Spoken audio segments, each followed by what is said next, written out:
স্ত্রীকে বলবেন তুমি আমার সব, তুমি আমার কৈতরী,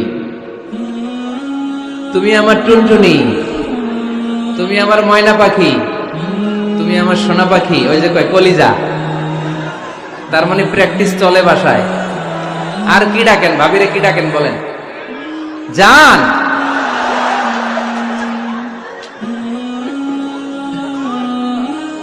জান ডাকেন। আর ভাবি কি ডাকে আপনাদেরকে? বাবু। কি ডাকে? বাবু ডাকে।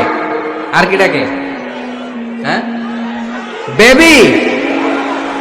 পোলাপান কত দুষ্ট দেখছেন, বেবি ডাকে নাকি? স্বামী স্ত্রীর মধ্যে এই সোহাগপূর্ণ, এই ভালোবাসাপূর্ণ এই ডাকাডাকিতে কোনো গুনাহ নাই, আছে সওয়াব। এগুলো দাম্পত্য জীবনকে সুখময় করে, ঠিক কিনা?